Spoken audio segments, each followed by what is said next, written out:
വിഴിഞ്ഞം രാജ്യാന്തര തുറമുഖത്തിൻ്റെ ചർച്ചകളുടെ പശ്ചാത്തലത്തിൽ ഞങ്ങൾ കഴിഞ്ഞൊരു വീഡിയോയിൽ പറഞ്ഞൊരു കാര്യമാണ് കണ്ടെയ്നർ ഷിപ്പുകളുടെ നിർമ്മാണവും കണ്ടെയ്നറും തമ്മിൽ ഉള്ള കാര്യങ്ങൾ. ഷിപ്പ് ബിൽഡിംഗ്, പ്രധാനമായിട്ടും കണ്ടെയ്നർ ഷിപ്പ് ബിൽഡിംഗ്. അതിൽ ഒരു കാലത്ത് വലിയ പ്രതാപിയായിരുന്നു, രാജാവായിരുന്നു സൗത്ത് കൊറിയ, തെക്കൻ കൊറിയ. ഇപ്പോൾ തെക്കൻ കൊറിയ ഷിപ്പ് ബിൽഡിംഗ് രംഗത്ത്, പ്രത്യേകിച്ചും കണ്ടെയ്നർ ഷിപ്പ് ബിൽഡിംഗ് രംഗത്ത് പിന്നോക്കം പോയി. ആ പിന്നോക്കം പോയത് ഇന്ത്യക്ക് ഗുണപ്പെടുന്ന രൂപത്തിൽ ഇന്ത്യ അത് ഉപയോഗപ്പെടുത്തണം എന്നൊക്കെ പറഞ്ഞിട്ട് ഞങ്ങൾ ആ വീഡിയോ ചെയ്തത്. കാരണം ഇതിൻ്റെ അകത്ത് ഇപ്പോഴും ചൈനയുടെ മേൽക്കോയ്മ തുടരുകയാണ്. 2015 വരെ ലോകത്ത് ഷിപ്പ് നിർമ്മാണ രംഗത്ത്, പ്രത്യേകിച്ചും കണ്ടെയ്നർ വലിയ ലാർജ് വെസൽ മദർഷിപ്പുകൾ, കണ്ടെയ്നർ ഷിപ്പ് നിർമ്മാണത്തിൽ ഒന്നാം സ്ഥാനത്ത് സൗത്ത് കൊറിയ എന്ന് പറയുന്ന കൊച്ചു രാജ്യമായിരുന്നു. കേരളത്തിൻ്റെ മാത്രം വലിപ്പമുള്ള ഒരു കൊച്ചു രാജ്യം. അവരായിരുന്നു ലോകത്ത് നമ്പർ 1 2015. അതിനുശേഷമാണ് ചൈന ഇതിലേക്ക് ലീഡ് നേടിയത്, ഒന്നാം സ്ഥാനത്തേക്ക് വരുന്നത്. അപ്പോൾ ചൈന വളരെ കണക്കൂട്ടി കരുതിക്കൂട്ടി വർഷങ്ങളായിട്ട് പ്ലാൻ ചെയ്ത് ഷിപ്പ് ബിൽഡിംഗ് ടെക്നോളജി അത്രയും വികസിപ്പിച്ച് അങ്ങനെയാണ് ചൈന സൗത്ത് കൊറിയയെ മറികടന്നത് എന്ന് അത് നോക്കിയാൽ മനസ്സിലാവും. ഇപ്പോൾ ചൈനയിൽ നിന്നും പല ഷിപ്പ് ബിൽഡിംഗ് കൺസേണുകളും കമ്പനികളും പിൻവാങ്ങിയിട്ട് അവർ ഇന്ത്യയിലേക്ക് വരുന്നു. കണ്ടെയ്നർ ലൈനേഴ്സ് ഉൾപ്പെടെ, ഞങ്ങൾ കഴിഞ്ഞ ദിവസം പറഞ്ഞ മെസ്കിൻ്റെ കാര്യം പോലെ തന്നെ മെസ്കും MSC ഒക്കെയാണ് വലിയ കപ്പൽ ഗതാഗത കമ്പനികളാണ് രംഗത്ത്. അപ്പം മെസ്കൊക്കെ ഇന്ത്യയിലേക്ക് വരാൻ താല്പര്യം കാണിക്കുമ്പോൾ സൗത്ത് കൊറിയയിലും പ്രതിസന്ധി ഉണ്ടെന്ന് അന്ന് നമ്മൾ പറഞ്ഞ വീഡിയോയിൽ.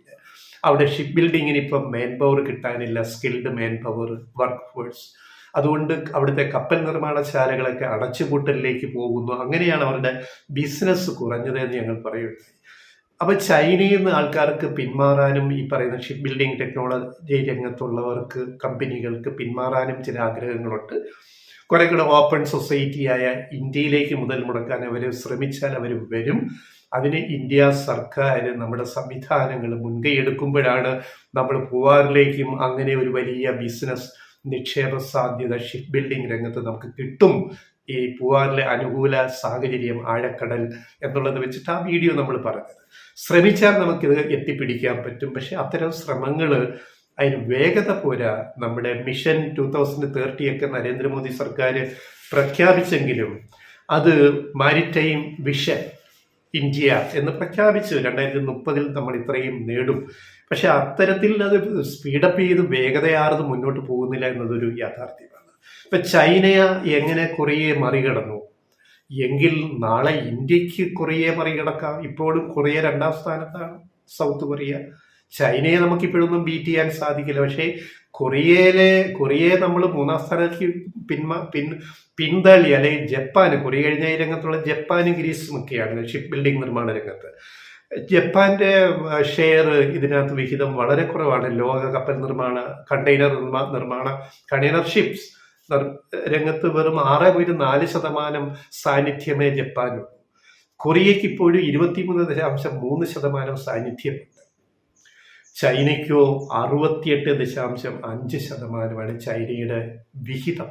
ഇവിടെ ഇന്ത്യ ഈ പിക്ചറിലെ 1% പോലും നമുക്ക് അവിടേക്ക് എത്തിപ്പിടിക്കാൻ സാധിക്കാത്ത ഒരു വലിയ രാജ്യമായിട്ട് ഇന്ത്യ നിൽക്കുകയാണ്. ഒത്തിരി പൊട്ടൻഷ്യലുള്ള വലിയ രാജ്യം. പക്ഷേ നമുക്കിപ്പോഴും ഈ വർത്തമാനം പറയുന്നതല്ലാതെ ഈ രംഗത്ത് കേന്ദ്രവും അനുകൂല കടൽ തീരമുള്ള സംസ്ഥാനങ്ങളും, ഫോർ എക്സാമ്പിൾ കേരളം അല്ലെ തമിഴ്നാട്, കടൽ തീരമുള്ള ഈ തെന്നിന്ത്യൻ സംസ്ഥാനങ്ങൾ, പിന്നെ ഗുജറാത്ത്, അതുപോലെയുള്ള ബംഗാള്, പശ്ചിമ ബംഗാള്. അപ്പോൾ കടൽ തീരങ്ങളുള്ള സംസ്ഥാനങ്ങൾ, അതിൽ ആഴക്കടൽ തീരമുള്ള സംസ്ഥാനങ്ങൾക്ക് പ്രത്യേക പ്രിവിലേജ് കിട്ടും. ഗവൺമെന്റ് ഓഫ് ഇന്ത്യ, കേന്ദ്ര സർക്കാരും ഒക്കെ കൈകോർത്ത് പിടിച്ചിട്ട് നടപ്പാക്കേണ്ടുന്ന പദ്ധതികളാണ് ഇപ്പോൾ. അതിനുള്ള സുവർണ അവസരമാണ് ഇന്ത്യക്ക് കൈവന്നിരിക്കുന്നത്. വിഴിഞ്ഞം ഇന്ത്യയിലെ ആദ്യത്തെ ട്രാൻസ്ഷിപ്മെന്റ് പോർട്ടായിട്ട് വിഴിഞ്ഞം തുറന്ന സാഹചര്യത്തിൽ ഇത് പ്രയോജനപ്പെടുത്താൻ കഴിയണം. അങ്ങനെ പൂവാറിലേക്ക് നമുക്ക് എത്തിപ്പിടിക്കാൻ, ഷിപ്പ് ബിൽഡിംഗ് അവിടേക്ക് കൊണ്ടുവരാൻ പറ്റും, കപ്പൽ നിർമ്മാണശാല എന്നുള്ളതാണ് ഇതിൻ്റെ യാഥാർത്ഥ്യം. വേഗത പോരാ എന്ന് തന്നെയാണ് ഞങ്ങൾക്ക് അവസാനമായും ഒരു വാചകം ഇതേപ്പറ്റി ഈ വീഡിയോയിൽ പറയാനുള്ളത്. ഇതിനൊന്നും വേഗത പോരാ.